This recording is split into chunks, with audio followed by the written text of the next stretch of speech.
Before I begin, I want to make it abundantly clear I am not a professional anime critic or even a veteran anime watcher for that matter. I've only gone into anime within the past year due to a friend stubbornly trying to transition me from Fire Emblem, which is an anime-style tactical video game, to actual anime show. I was one of those ignorant people who decided to never give anime a chance due to the stigma that was placed around it. Besides Beyblade Metal Fusion, which I really enjoyed as a kid, I always thought anime was filled with harem-loving fans who like booty characters more than people in real life. While it's not necessarily a bad thing and these groups do exist, my uneducated self looked down on these individuals because I was never fond of the content anime provided as well. I assumed most stories were about harems or basic senseless fighting that had no end goal. I'd even dispute with people who watched anime telling them how cringe the genre was. If it wasn't for my friend being determined to make me understand anime, I'm not sure I would have ever opened myself up to embracing anime and its community. This friend of mine started me on an anime called 91 Days because it was, in his words, the least anime-like anime he could think of to begin with. To his credit, it was a successful choice. It had a minimal amount of anime tropes which allowed me to ease into the animation style first. This success meant I was open to continuing my long anime journey.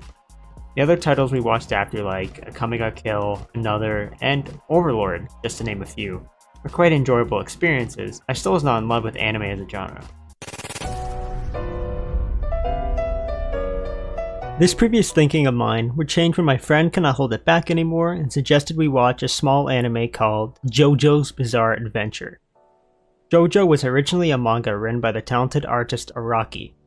Araki was born and raised in Sendai, Japan and spent most of his childhood reading mangas in his room, which inspired him to want to write his own.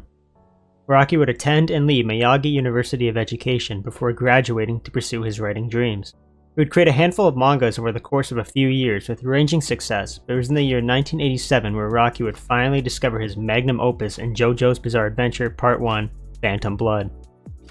The story followed Jonathan Joestar, or JOJO, as he attempted to stop his friend turned arch-rival turned vampire, Dio, from ruling over the earth. The series would quickly take off and receive national acclaim by critics and readers alike.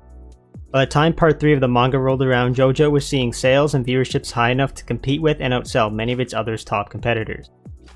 Eventually, at a July 2012 press conference celebrating the 25th anniversary of the series, Araki announced that an anime adaptation of JOJO's Bizarre Adventure was in production, being animated by David Production, and would premiere in October 2012. This adaptation would cover the first two parts of the manga and air weekly. Like the manga, the show would see great success in its views and ratings, leading to the successful animation of further parts. As of right now in August of 2020, the JOJO manga is in its 8th part and the anime adaptation is parts 1 to 5 fully released. I plan to discuss briefly why Rocky's work has constantly found success while other shows/mangas have fallen off over time, perhaps as a topic that should be left open for another video. Lastly, and most importantly, I'd like to point out how, like his novels, Araki does not look worse with age. Some may say he is even a vampire himself. Based off the title of this video, you can easily assume what the outcome of me watching JOJO was. By the time we were in part 2 of the anime, I was enthralled with the writing and felt a sense of excitement that I was never able to feel with any other shows up to this point. Watching JOJO led to me being more open and expressive about my love for anime, leading me to have watched over 25 series by this point in time as I write this. While JOJO no longer holds a spot for my favorite anime season, it remains as my favorite anime series for what it was able to accomplish. That long anecdote leads me to the purpose of this project. I have 3 goals for this video. 1. To entice non-anime watchers to give anime a chance through JOJO. 2. Get people who have watched anime but have not watched JOJO to give it a chance. And 3. Make the JOJO community proud by openly stating my enthusiasm for the series. I plan to achieve this by breaking this video up into 7 parts where I will discuss the positives around the JOJO series. First, meme culture. Second, art style and openings, followed by combat. plot summary of each part, parts through 1 to 5, characters, conclusion, and then at the end I might add a little spoiler talk where I'm just going to talk about an underrated story that I feel gets, I guess, crapped on more than it should. Be warned, this video will contain light spoilers revolving around the JOJO anime, but not enough to diminish the quality of your first viewing. If you want to go in completely blind, this video is not for you, although you're already 5 minutes in. Besides that, there'll be no heavy spoilers until part 7 of this video. Without further ado, let's get bizarre. Honestly, for this part, I was going to do a whole spiel about how good the memes and the culture is, and how sometimes people can go a little overboard and they recommend the show too hard because two of my own friends don't want to watch the show because it's shoved down their throats. People recommend it too much. But honestly, I'm just going to show a bunch of memes, and if you're still not interested, there's something wrong with you. This shit is quality gold. Hey baby! Speed wagon! Nah!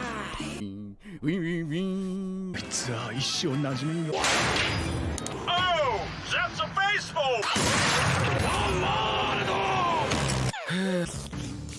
Yatta! そっちが変身した宇宙人だよ。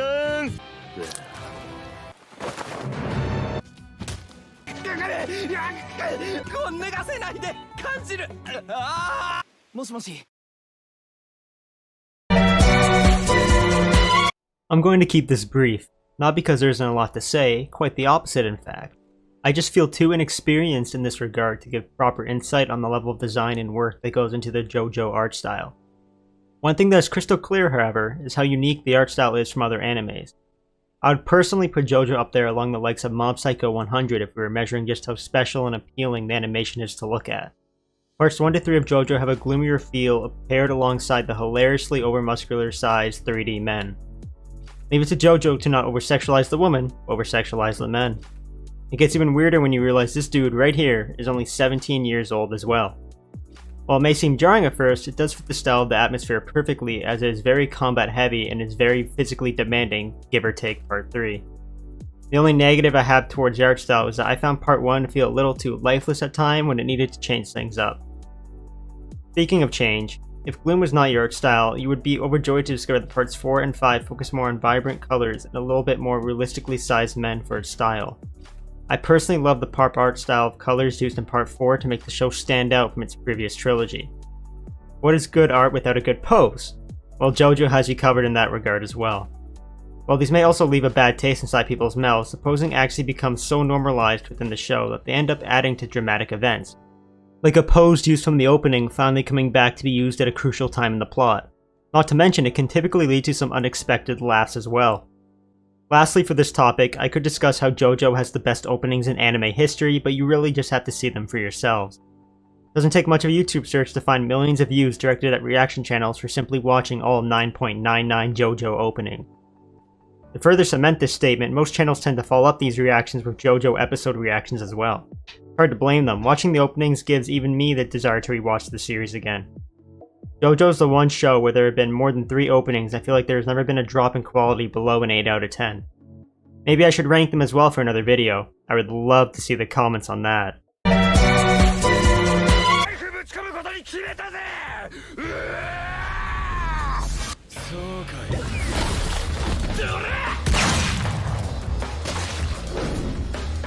No, they are not using superhuman strength, Pokemon, or summoning beasts. How do I put this? There are 2 forms of combat that take place over the series. One involves breathing, and the other involves a person mentally generating their spiritual self, known as stands, to fight for them. Got it? Good. In all seriousness, parts 1 and 2 use an ancient form of combat to battle against all types of medieval and undead creatures. This technique is called Hamon, and it is an excellent repellent to the non-living. I personally found this combat to be fascinating. I was really into it by the time part 2 began, as the main protagonist for that part, Joseph, begins his arc already very talented in the art form, unlike Jonathan who had to learn. Meaning Joseph could fight more deadly foes and defeat them using crazier techniques that weren't seen in the show yet. While this was an interesting formula, Araki already used some of its most brilliant uses by the end of part 2, meaning he would have to significantly change the combat to keep readers interested. Hence, the creation of stands. There are a few basic rules about stands that you should know. Stand users are attracted to other stand users. Only people who have stands can see stands. Damage done to stands or the person is reflected back to each other, and every person's stand has a unique ability based on their personality. These stands range from basic Pokemon style stands that simply fight with elements to a stand that just turns into a boat. There are stands that take the form of a rock paper scissors game, gambling, video games, stands that have the ability to alter dimensions and time. There are really crappy stands where they only work once their user dies, stands that kill their own user if anyone sees them. Some stands have a very broad use while others are very specific, like the ability to only work while sleeping. This freedom of combat means the show never gets boring, as every episode or episodes have an entire new foe with a whole new gimmick to face. The show went on, stands went from, "I'm going to punch you to death," to very elaborate methods of combat. I've never been a huge fan of combat anime, but this is truly the only show where I was excited to see the next stand fight, as I was to see how the story concluded. My favorite part, however, is how typically the fights are decided by outthinking the other and not by simple power or overcoming the odds. Every win seems like an ass pull, but makes sense at the time. Don't worry though, Araki is wild enough where you will never be bored with what he comes up with.